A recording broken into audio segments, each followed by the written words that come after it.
Hello, I'm Oripoke, and today I'm going to teach you how I make pixel art sprites in the style of the official Pokémon games.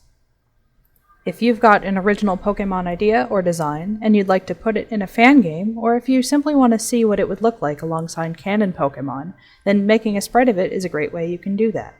This video will cover the tools and techniques that I use in order to make a sprite, show you my process from sketching to final design, and at the end I'll talk about what you can do with a completed sprite.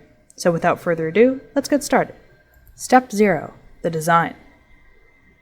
Designing a convincing-looking fake Pokémon, or Fakemon, is a whole complicated topic that I have a lot to say on, but definitely goes beyond the scope of this video.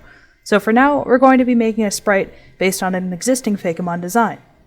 The Fakemon I've chosen to make a sprite of today is called Dirt Quattro, which belongs to my friend Matt GCN. Dirt Quattro is a 4th legendary bird to go along with Articuno, Zapdos, and Moltres. Unlike the majestic trio of fire, ice, and lightning, Dirt Quattro is a rather drab-looking bird that is a poor flyer but is excellent at digging. As you can see based on the various pieces of fan art shown here, many artists have interpreted its design in a variety of different ways. I decided to do the same thing and came up with my own original design, but based it on some common elements seen in other pieces of fan art. I like drawing birds, and legendary Pokémon are always fun to make. So now that I'm familiar with the sort of sprite that I will be making, it's time to get started. Before I make a sprite, especially one with a more complex design and pose like Dirt Quattro here, I make a sketch, not in pixels but on paper. This helps me quickly try out different poses and design elements to see which one works. As you can see, these sketches are not very high quality, and each one probably took me around 5 minutes or so. I don't normally show these off to people, so consider this a sort of inside look at my process. I also reference some real-life photos of animals, in this case specifically the bearded vulture. That's more a general art tip and less a pixel art tip, but it's always a good idea to use references, even when you're using a stylized art style like Pokémon. Here I'm thinking of what sort of pose I can use that will capture its personality. Dirt Quattro is a poor flyer, so a mid-air pose won't work, but some type of wings-out pose will help portray its imposing legendary status. The muddy and slimy wings are an iconic part of its design, so I want to make sure those feature prominently.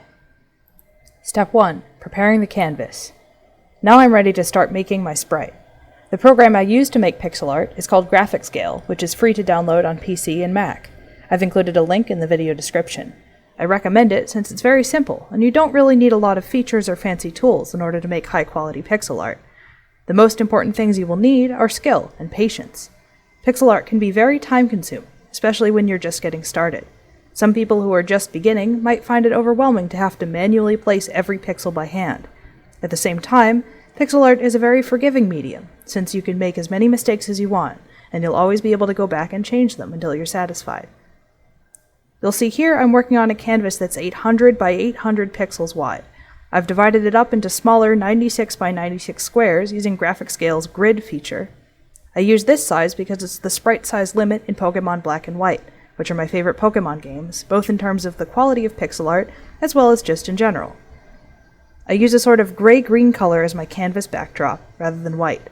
In a modern game, sprites will appear in various contexts. They don't just exist in a blank void. Using a colored backdrop helps me be certain that my sprite will look good in any context. It doesn't have to be green, but I recommend using a neutral tone that doesn't appear in the sprite itself. Now I grab my references. Since Dirt Quattro is the 4th legendary bird, naturally I'll want to have Articuno, Zapdos, and Moltres for comparison. Having official sprites on my canvas helps mainly so that I can be sure my sprite is the correct size, but it also helps me make sure my style is accurate. Looking closely at official sprites is one of the best ways to learn how to replicate their style. Step 2. The pixel sketch. Let's get started on sketching out the shape of my sprite. I'm basing the pose on one of the thumbnail sketches I made in my sketchbook, but I'm also sort of feeling it out in terms of proportion and design details. This sketch will eventually become my outline. I know some pixel artists will actually go about this the opposite way, drawing in blocks of color first and adding the outline later. That's an equally valid approach, but this way is just how I've been doing it for years. Really, I could just do this sketch in black, since it will eventually become the outline anyway, but I'm partial to the light blue because it feels like I'm more free to make mistakes, resize and adjust as much as I like at this stage. Sometimes I'll do multiple rough pixel sketches until I find a pose I'm satisfied with, but fortunately I liked this one enough to not want to redo it. I'm still feeling out elements of the design I want to include at this stage.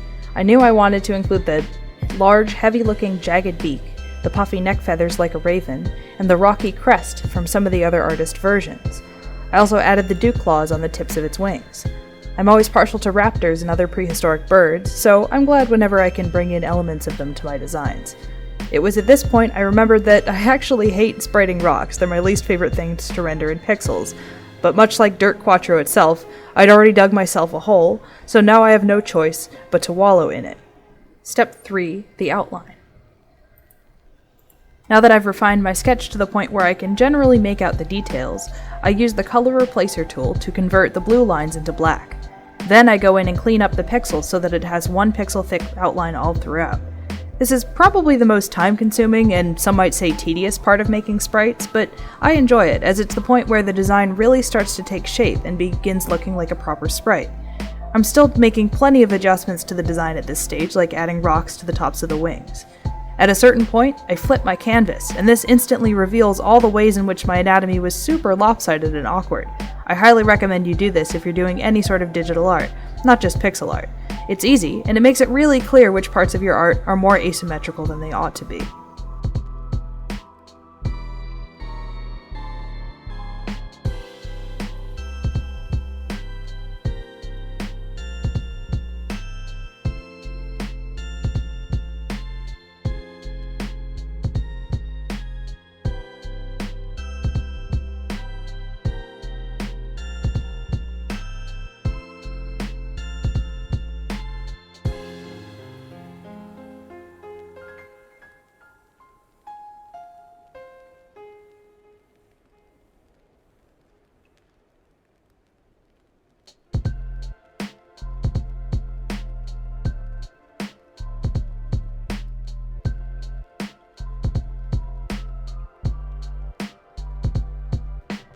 Step 4.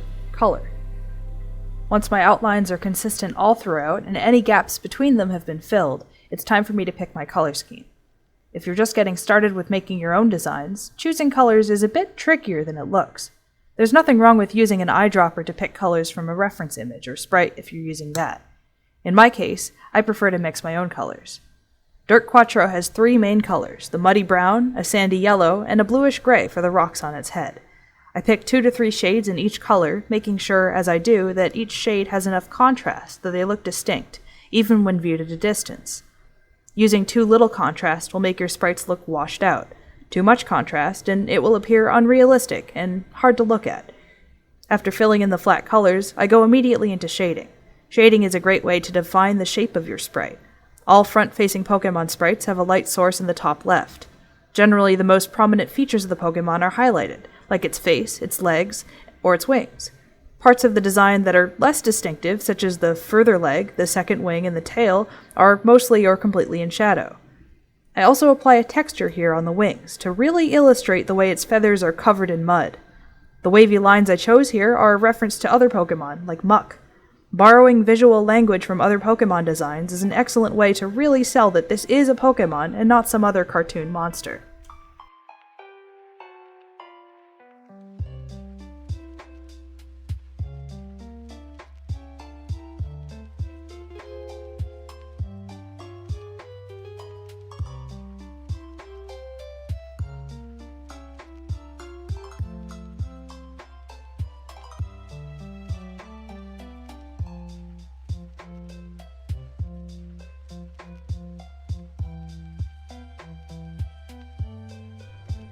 Step 5. Outline, color, and finishing touches. We're almost done. All that's left is to color in pieces of the outline in order to blend it in with the rest of the sprite. Here's where we see the return of the most useful tool, the color replacer.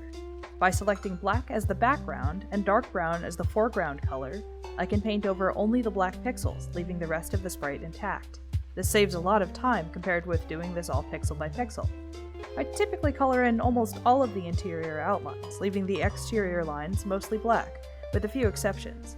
It helps to reference the preview here, which displays a zoomed out version of the sprite at 1x resolution. You want all of the sprite details to come across clearly, even on a very small scale.